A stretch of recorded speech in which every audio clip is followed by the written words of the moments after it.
Welcome to the Tipping Point Show. I'm Jimmy Evans. I'm so excited today to have joining me best-selling author and end times expert Bill Salus. Bill is the founder of Prophecy Depot Ministries. He's written 11 books and produced 14 DVDs. He's an author and speaker I've learned a lot from over the years, and I'm very glad to have him joining me today to discuss a very important prophetic event, the Psalm 83 war. Bill, thank you for joining me today. Hey, Jimmy, it's great to be with you. Thanks for having me. Well, I've listened to you and read your books for many years, and you're a scholar and you're a researcher, and that's one of the things I appreciate about your materials. Are very well thought out, very well researched. You've written this book, Psalm 83, The Missing Prophecy Revealed. Now, we get a lot of questions about this here on the Tipping Point Show, and I just want to say right off the bat, if you're interested in the Psalm 83 war, we're going to be talking about it here today. This is a phenomenal book that gives you all the details about Psalm 83 and all the research that Bill has done. And I'm sure you can get this on Amazon.com. Bill, what is your website where people can go? Well, thank you, Jimmy. Yes, it's prophecydepot.com. Prophecy Depot, like Home Depot.com. Okay, and all of your resources are available on there? Absolutely. Yeah, we have an online bookstore and DVD store, etc. So Psalm 83, we're going to talk in detail about this passage. You believe that this is speaking of a war that has yet to take place. Is that correct? Well, I do. That's what I teach. I believe it is actually the climactic concluding war that ends the Arab-Israeli conflict. Land for Peace deals have not been working. They're not biblically endorsed. But there's a plethora of prophecies that I believe are related to Psalm 83 that talk about war, that talk about Israel defeating its surrounding enemies that share common borders with them. And all of them are listed in Psalm 83. So I do believe it's a coming war that has not found fulfillment yet. Well, Asaph, the Psalms are written by different people, but Asaph wrote Psalm 83, and you believe that's significant, right? I do, because about 3,000 years ago, Asaph was a very close friend with King David. He was King David's worship leader. Matter of fact, they probably jammed together and did praise and worship on the Sabbath, right? Yeah. And he was a worship leader, but he was also a prophet. And at a time when the Jews were living large in the land, he's the anointed King David. They were going to build their temple. The reason they were living large in the land, we find out in 1 Chronicles 18 that David had conquered Philistia, which is where the Hamas are in the Gaza. Right. They'd conquered Edom and Moab and Ammon. That's in modern day Jordan today. We'll put a face on those modern day equivalents today. They conquered up into Syria, and ancient Assyria. And then all of a sudden Asaph comes out with this futuristic foretelling about the very countries and populations, territories and populations that David had just conquered, and said, by the way, they're going to form a confederacy and try to wipe the nation of Israel off the map. The name of Israel will be remembered no more. So it was very peculiar that at that time he would come out with that prophecy. Now we find out that Asaph was a prophet in 2 Chronicles 29:30. We're told that moreover King Hezekiah and the leaders commanded the Levites to sing praise to the Lord with the words of David and Asaph, the seer, that means prophet, like Ezekiel or Jeremiah. Right. Also, we're told in 1 Chronicles 25:2, the sons of Asaph are under the direction of Asaph, who prophesied according to the order of the king. So he is a prophet, and he wrote 12 Psalms, Psalm 50 through Psalm 73 through Psalm 83. The most prophetic of them is Psalm 83, and then secondarily would be Psalm 50. So I look at this as a very relative prophecy for our time, Jimmy. So what is the plot? Because these are nations that immediately surround. Asaph is prophesying that basically the nations immediately surrounding Israel are going to try to snuff them out. Now you can see that hatching as we speak. But so you believe that these nations exist, and do they have the motive? What's the plot behind all this? Right. Well, the Psalm, the first 5 verses lays that out for us. It says Asaph initially petitions God right off the bat in verse 1 because of what he's about to foretell is so egregious, a confrontation to wipe Israel off the map. He says to God, do not keep silent. Do not hold your peace, and do not be still, O God. He's saying to God, listen, Do not keep silent. You have to have a response to what's about to happen. Do not hold your peace. You got to be ready for war and do not be still. You got to intervene. You got to be involved. And I point out in the Psalm 83 book and other prophecies that the Lord does intervene, and he empowers the Israeli Defense Forces who exist in fulfillment of biblical prophecy today to wage and win the war against the Psalm 83 countries.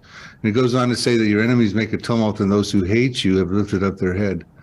They have taken crafty counsel against your people, that would be Israel, the Jews, and against your sheltered ones. And they have said, come and let us cut them off from being a nation, that the name of Israel may be remembered no more. For they have consulted together with one consent. They form a confederacy against you. So what Asaph is saying, that in the future, the countries we're about to reveal would come together and form a devious plan to destroy the nation of Israel, to wipe Israel off the map, and even banish Israel from the future of all history books and past, because that the name of Israel would be remembered no more. And we're going to find that this is not a chronological assortment of Israel's enemies, but a contemporary group of modern-day countries, which actually came to war against Israel in 1948, 1967, and 1973. But that did not fulfill the prophecy, because the rest of the prophecy has to be fulfilled. And that's the plot. They want to destroy Israel, and we find out in Psalm 83, verse 12, the reason they wanted to destroy Israel and wipe it off the map is they want to take the promised land for their possession. They want the pastures of God for their possession. Right. So that's the plot. The participants are really important to figure out, well, who is this confederacy? And we find out in Psalm 83, verses 6 to 8, who they are. And of course, he talks about them in their ancient names: Moabites, Ammonites, Edomites, gigabytes, megabytes. Although they didn't have gigabytes and megabytes back then. Right? So we had, in the Psalm 83 book, we put forward faces and maps as to who they are. But he says right in the beginning, he goes, the tents of Edom, there's 10-member population, and the tents of Edom is the lead participant. He says the Ishmaelites, that would be Saudi Arabia. I'll tell you who the tents of Edom are in just a minute, in my estimation. Okay. Moab, that'd be central Jordan. The Hagarenes, that would be Egypt. Gebal, that'd be Lebanon. Ammon, that would be northern Jordan. Amalek would be down in the Sinai. Philistia, that's where the Hamas are in the Gaza.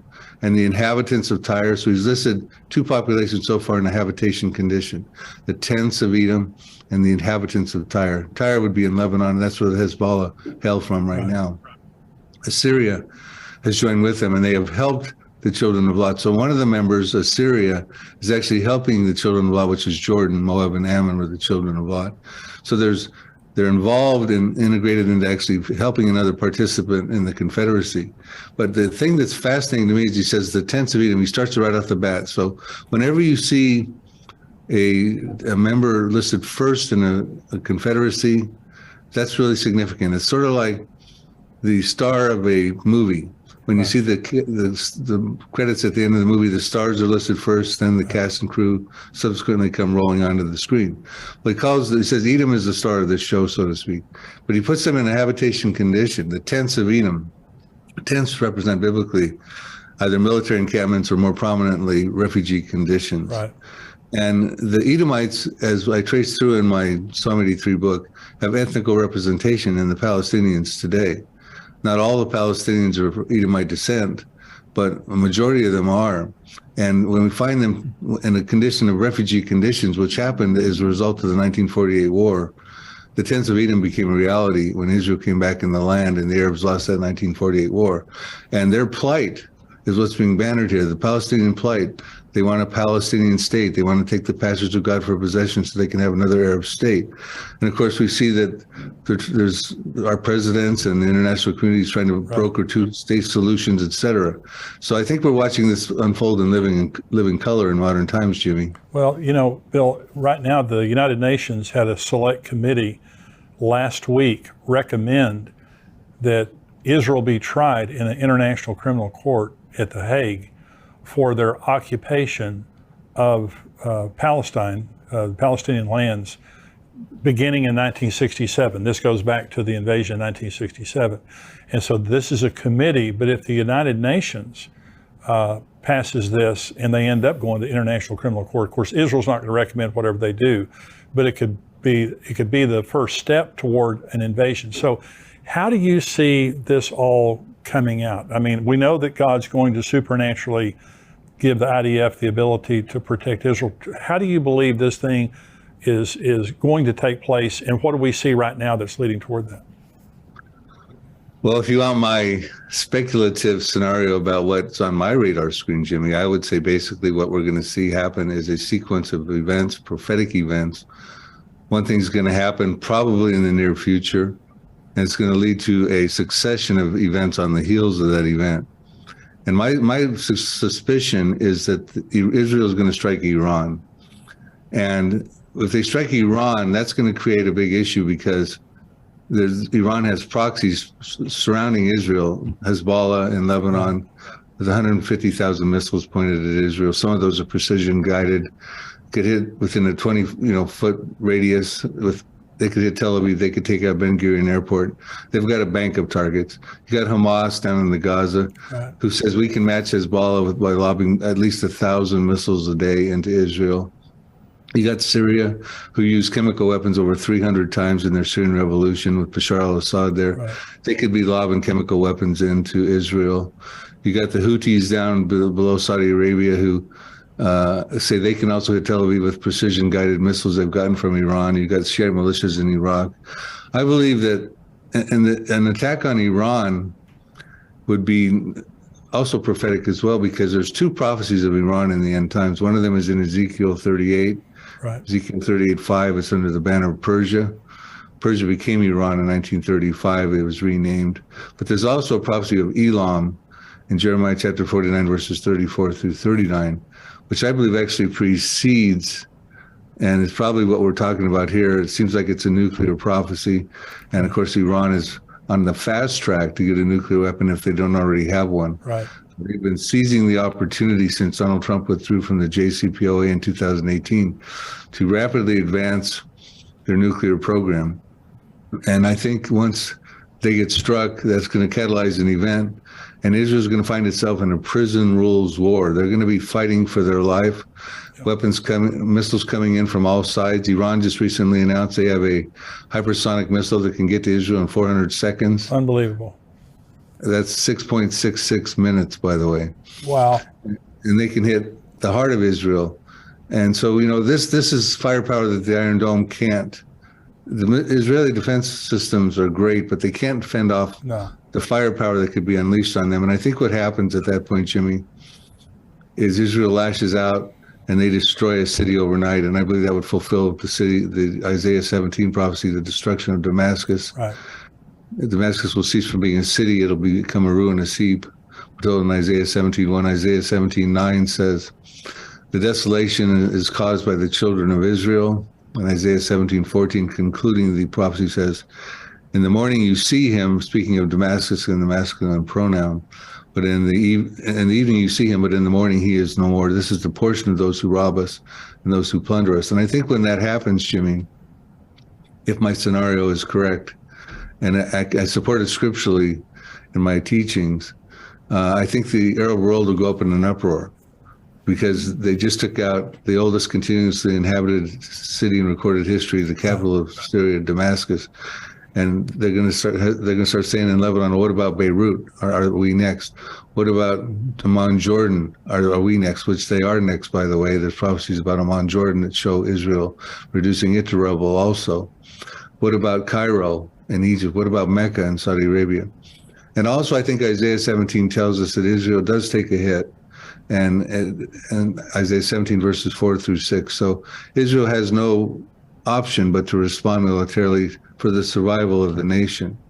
And I think when the Arab uproar happens, they say to themselves, our cities could be next. Yeah. Israel's hurt right now. This would be a time to come together. We can probably come together and take out Israel right now and survive our cities and that sort of thing. And I think that would then lead to Psalm 83. So it's a succession of events, probably starting with Iran's nuclear program, Jeremiah 49, the Elam prophecy, probably leading to a proxy war where Damascus gets taken out as a city, probably leading to the Psalm 83 final Arab-Israeli conflict. And that would conclude the Arab-Israeli conflict. Well, what you're saying, I totally agree with every word of what you just said. The Israelis had a massive drill, I think this was last spring, called Chariots of Fire. And every branch of their military, and some of this included the United States Air Force, our military, they practiced bombing Iran. And there were two separate, things that they were doing. The first is they put $5 billion in their budget this year to bomb Iran. That's significant.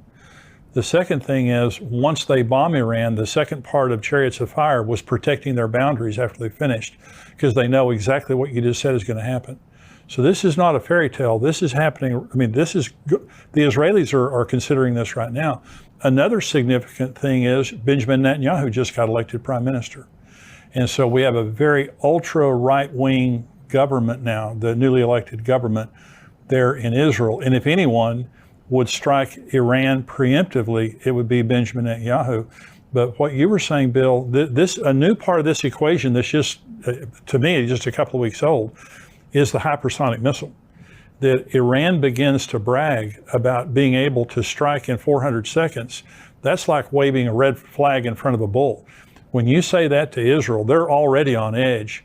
But when they have to consider 6.666, that they have to consider that type of strike, they have to, at some point, preemptively strike Iran. So I completely agree with what you just said. Now let's talk about how does Israel, what does God do according to Psalm 83 that gives the Israeli Defense Forces the ability to supernaturally defend their nation? Well, it's interesting because the prophecy goes on. See, some people think, first I want to add a couple of things to what you just said, because what you just said was very telling. And there's a part 3 in that Chariots of Fire drill that Israel did also, and they were preparing for casualties that would come upon them inside of the country, aware of the fact that with the kind of firepower that could be launched against them, that they would likely experience casualties, especially concerns about chemical weapons and things like that coming through. Now, to get back to your question, Asaph, some people think that Psalm 83 was fulfilled in 1948, the War of 1948, the War of Independence, because the countries we listed that were, again, we're going to go through those that were in Psalm 83 verses 6 to 8. You had Lebanon, Syria, Iraq, Jordan, Saudi Arabia, Egypt. The Palestinians would be there as the tents of Edom. You'd have the Gaza would be where the Hamas are today. Hezbollah is up in Lebanon. You know, these countries have Israel surrounded. I call them an inner circle of countries. Versus Ezekiel 38, which is a prophecy your listeners may be, or viewers may be familiar with, which deals with an outer ring of countries. None of the Psalm 83 countries that share common borders with Israel, that have been Israel's notorious enemies. Right. None of them are in Ezekiel 38. I believe that's because they're dealt with it prior in Psalm 83. Because why wouldn't they be? Why wouldn't they be in Ezekiel 38 when you have Iran involved, and Iran has its proxies? And the Ezekiel 38, if they're familiar with that prophecy, your viewers, Russia's coming down with Turkey, Iran, and a coalition of 9 to the uttermost parts of the north, into the mountains of Israel from the north. And they'd have to go through Lebanon where Hezbollah is. Why would Hezbollah not be involved? Well, I think that's because Psalm 83 happens prior.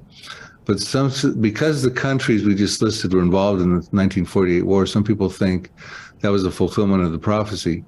But that takes us through Psalm 83, 1 through 8, not Psalm 83, 9 through 18, which there's all those extra verses we got to deal with in the Psalm. And Asaph petitions God when he said, do not be still, do not hold your peace, do not be silent, O God. He says, deal with them as with Midian, as with Sisera, as with Jabin at the brook of Cushan, who perished at Endor. And he goes through and talks about, he draws our attention to how he wants God to deal with the Arab enemies. And he draws our attention back to Judges chapters 4 through 8.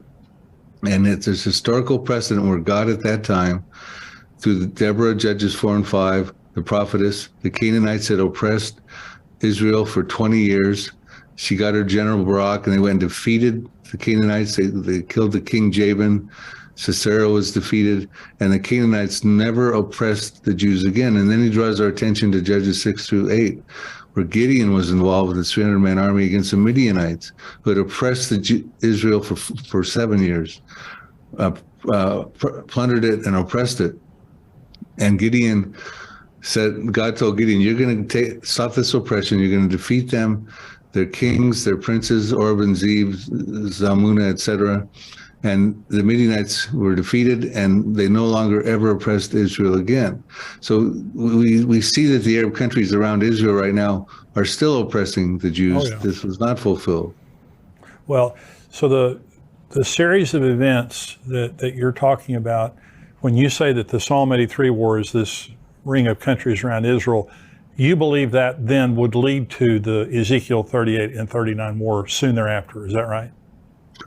I do. So let's talk about a few prophecies that are unfulfilled that I think are about to happen, and I think they're border prophecies or peripheral prophecies of Psalm 83. Okay. We're told in Zechariah 12, verse 2, that behold, I will make Jerusalem a cup of trembling or dizziness in some translations, unto all the people that are round about the inner circle, when they lay siege against both Judah and against Jerusalem. So someday, the Psalm 83 countries are going to make a final bid to take control of Jerusalem. You know, Jordan has control over the Temple Mount right now, which is a controversial thing, because now with the religious right wing coming into the coalition with Benjamin Netanyahu, there's concerns that the status quo on the Temple Mount might change. Yes. And if that happens, Jordan's going to be very concerned about that, as are the Palestinians. Half of Jordan is filled with Palestinians, about 5 million Palestinians. About 2.5 million of them are Palestinian refugees. And their hope is that they get control of the Temple Mount, which is the third holiest, Jerusalem's the third holiest city in Islam. But it goes on and says, someday they're going to lay siege upon it. And that's going to be a drastic mistake, because it says in Zechariah 12, verse 6, the Israeli Defense Forces are going to take this to task. And here's what it says: in that day that the surrounding peoples lay siege on Judah and Jerusalem, I will make the captains, or the IDF of Israel, of Judah, like a fire pan in the wood pile, like a fiery torch in the sheaves, and they shall devour all the surrounding peoples on the right hand and on the left. But Jerusalem shall be inhabited again in her own place. Yes, Jerusalem. So we have a sort of a blanket prophecy with the Israeli Defense Forces defeating the people on the right hand and on the left hand of the surrounding countries that are part of Psalm 83 decisively, a fiery torch devouring sheaves like kindling. I mean, there's no shortage of prophecies I put forward in the book about the Israeli Defense Forces winning wars. Here's one right here. So I told you that Jordan will be concerned if they see Damascus go up in smoke. Okay. Well, they should be, because, and remember, Jordan has a fragile peace treaty with Israel right now. It's going to be threatened when the status quo changes on the Temple Mount. And we know the status quo is going to change on the Temple Mount someday, because the Jews will build a third temple. And that means they can't have the status quo the way it is right now. Right now, the Jews can't even go up and pray on the Temple Mount. They're not supposed to. So things are going to change eventually, and I believe that eventually is probably soon, maybe even in 2023. But so it says here about Jordan, you don't find the peace treaty in these next two prophecies I'm going to tell you. And Jordan is listed in Psalm 83. Jeremiah 49, verse 2. Therefore, behold, the days are coming, says the Lord, that I will cause to be heard an alarm of war in Rabbah of the Ammonites. That would be Ammon, Jordan. It shall be a desolate mound, and her villages shall be burned with fire. Then Israel shall take possession of its inheritance, says the Lord. So Israel's going to take that city down also. Now, that's Damascus to Ammon, Jordan is not very far. I mean, you can drive there in just 3 or 4 hours. So, I mean, Ammon, Jordan's going to be reduced to rubble pretty much like as was Damascus. Zephaniah gives us a different camera angle on I think the very same prophecy. These are unfulfilled prophecies, Jimmy, and they involve the Israeli Defense Forces. And for various reasons, time permitting, I can tell you why they will happen before the tribulation period. But I'll read this one here. And I mean, there's no shortage of the Israeli Defense Forces dealing with the Psalm 83 countries. This will be probably the last one I'll tell you about right now, and then we can get into the other questions. Zephaniah 2, verses 8 through 9. I have heard the reproach of Moab, that's central Jordan, and the insults of the people of Ammon, that's northern Jordan, which they have reproached against my people and made arrogant threats against their borders. But the residue of my people shall plunder them, and the remnant of my people shall possess them. So what's going to happen is there's going to be a war. Israel's going to start annexing territory. They're going to take over. I can show you all the different scriptures. They're going to take over, in my estimation, all of Jordan. Wow. And when Israel wins wars, they have a history of annexing territory. Joshua did it 3,300 years ago in the land of Canaan. King David and King Solomon did it 3,000 years ago. Israel did it in the 1967 war.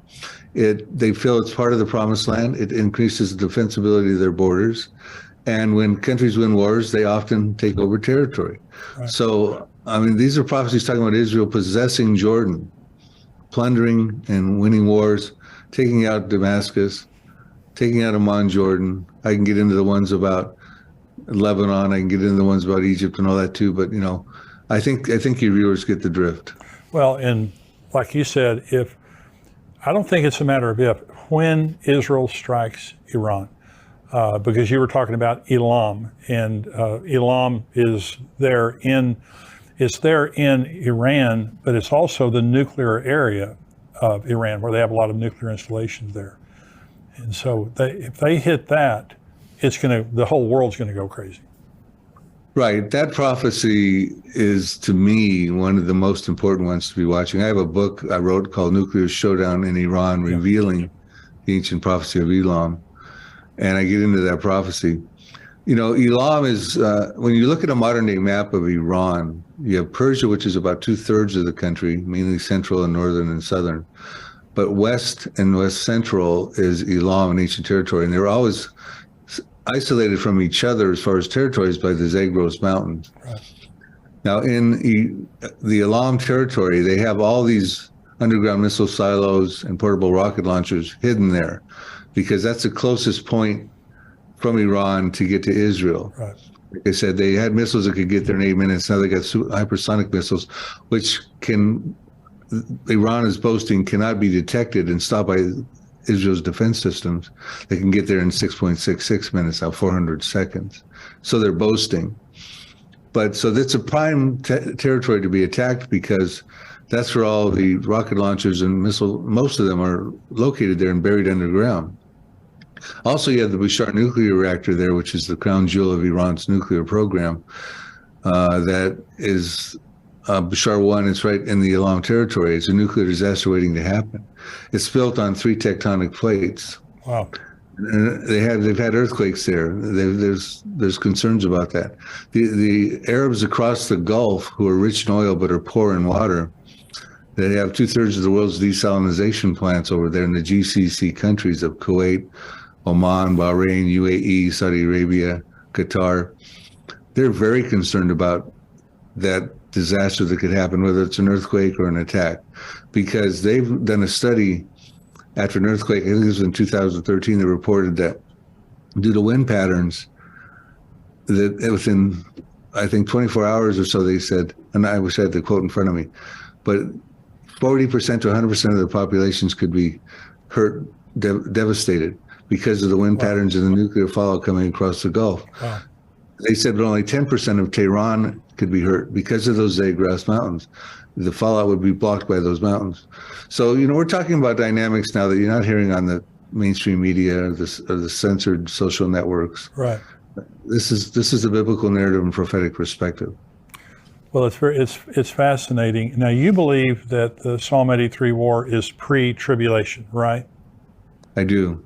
And so let's talk about the Antichrist for just a minute, because the Antichrist is going to take the world stage then after the Psalm 83 war, and I also believe after Ezekiel 38 and 39. I believe those pretty much coincide. So the Antichrist is going to take opportunity, kind of like after the Holocaust, and the world had sympathy for Israel. Do you think that's what's going to happen after God takes the glory for this? I do, and I concur with you. I think there's sound reasons, especially with Psalm 83 and also with Ezekiel 38, to make them both pre-tribulation. I think there's sound reasons to sequence them Psalm 83 first, which enables Israel to dwell securely, Tear down the walls that they have on the borders around them. They've got walls to the north with Lebanon. They got a partition wall that's 400 plus miles in the middle of Israel that separates Palestinian terror from Israel proper. They got walls down around the Gaza. They got walls around Egypt separating. They got walls separating Jordan. And Ezekiel 38 talks about a time when Israel will dwell securely in the midst of the land without walls, bars, nor gates, and receive of great plunder and booty, because that's what Russia comes after. And I don't think that Israel exists just yet, but it can exist when the people round about Israel Right. that are going to lay siege upon Judah and Jerusalem are defeated. And so I see Psalm 83 happening, and I can explain why both of these prophecies, but especially Psalm 83, which involves the Israeli Defense Forces. Ezekiel 38 does not involve the Israeli Defense Force. That's right. God stops that supernaturally with an earthquake. The enemies who speak foreign languages will start killing each other. They'll panic. There'll be fire, great hailstones, flooding rains. Right. And God takes the glory for that. It says in Ezekiel 39:7, after that happens, I will make my holy name known in the midst of my people Israel. They shall not profane my holy name anymore. The nation shall know I am the Lord, the Holy One in Israel, which required two things. He said, my people Israel. Okay, well, that means the Jews couldn't have been destroyed in the Holocaust. They had to be brought back into the land. Right. And that means the so many three Arabs can't destroy them also, because God has plans to make his holy name known through his people Israel. And they will say that the Holy One in Israel, meaning they had to be a land of Israel. The Arabs can't be successful in Psalm 83 and take the pastures of God. Now, when it says the nation shall know I'm the Lord, I think it's to be quite certain that the world is going to go, that was the God of the Jews. Now, that doesn't mean that they come to a salvation knowledge. Yeah. It would be nice if everyone in the world and all the Jews jumped on the Jesus train, but I don't believe that's what's being said there. God is saying, look, and I think the timing is critical. Before the tribulation, before the Antichrist comes on the scene, God's saying, look, I'm the God who upholds the Abrahamic covenant. I'm the God who keeps his promises to the believers in Jesus Christ. Now you can choose me now, and look what I've just did. I've defended my Abrahamic covenant. I've kept my people Israel in the land. I've kept the promised land intact. I've stood behind it. My covenants to Abraham 4,000 years ago, because pretty soon you can have on the nearby horizon a guy coming on, a charismatic world leader who's going to force you to worship him. So I want you guys to have the clear, clean choice now before that happens. Also, the other reason I don't think the church is here necessarily for Ezekiel 38 is because 3 times in Ezekiel 38, God calls the Jews my people Israel. Really not a place for the church in that prophecy, so to speak. The Israeli Defense Forces winning wars against the Arabs, there's a timing sequence we can figure out on that, because they're not going to be fighting in the tribulation period. We've already ruled out they're not fighting Ezekiel 38, which could be just before the tribulation period. But they're not going to be fighting the tribulation period, because if you break the tribulation period down into its 2 compartments, you have a first half of 3.5 years, you have a second half of 3.5 years. And the first half, 3.5 years, Israel's feeling like they're living at peace because they've been involved in a covenant. It's a false covenant. It's a pseudo-peace because it's going to be broken in the mid part of the tribulation. But they're not going to be fighting wars against Arabs at that point. They're feeling like they're dwelling at peace. They got their temple built. They're doing sacrifices and offerings. And they're not going to be waging wars against the Arabs. As a matter of fact, they can't even stop the Antichrist at the mid part of the tribulation, right in the middle there, from going into the temple and stopping the sacrifices and offerings in fulfillment of Daniel 9:27. So then even Jesus said in Matthew 24, verses 15 through 19, when you see the Antichrist, when you see the abomination of desolation being set up in the temple, which we just talked about happens in the mid part of the tribulation when the Antichrist goes in and desecrates the temple, he says, flee for your lives, because he knows in Zechariah 13:8, 2/3 of the Jews in the land will be cut off and killed, because the Antichrist at that point is going to come out of the temple and commit a genocidal campaign against the Jewish people. So the Jews are going to be fleeing for their lives in the second half. If anything, they're going to pick up a weapon on their way out and use it, not burn it for fuel or convert it to energy. Because, and they certainly won't be fighting Arabs at that point either. Right. The wars with the IDF, and there's numerous ones, in fulfillment of Bible prophecy, I put those before the tribulation for those very purposes. I think that makes perfect sense. Bill, I want to thank you for joining me today. Now, let me say again, your book, Psalm 83. Now, Bill has lots of end times books. Psalm 83, The Missing Prophecy Revealed. And there's so much in this book, and you've hit the highlights here. Anything else you want to add to that, Bill? I just recently completed a Here to Eternity series, which goes from the now prophecies that could happen at the present time to the next prophecies that have some minor preconditions, to the last prophecies which happen in the first half of the tribulation, to the final prophecies which happen in the second half of the tribulation, to the millennium and the New Jerusalem. So we now have materials available through books and DVDs, a series that can take the reader from now on and through the tribulation on into forever. And of course, I personally am a preacher, rapture believer, so I don't believe every believer right now is to be going through the tribulation, but there will be many people who get saved in the tribulation period. We find that out in numerous verses. So we have materials even that can be passed on to them, so they'll know what's coming and how to survive that treacherous period. But I would say in closing, Jimmy, and again, thank you for having me on your program. I think we need to realize that we're about at a time right now where Benjamin Netanyahu has to take action. Iran has got missiles now that can get to Israel in 6 minutes. They've got a nuclear program that is almost probably, if not already, has a nuclear weapon. Right. They want to wipe Israel off the map. They made that clear. Ayatollah Khomeini has said on numerous times, Israel is a cancerous tumor. His generals have said we want to take them off the global map. The proxies around Israel are hating Israel. I mean, I think we need to realize that coming into the new year with the new administration of Benjamin Netanyahu, we could start to see biblical things start to happen. We could start to see biblical wars happen. It's been 74 years since Israel became a nation. That was the last major fulfillment of biblical prophecies, but I think we got some coming right around the corner, Jimmy. That's exciting. It really is. Well, Bill mentioned his books. I have all of your books.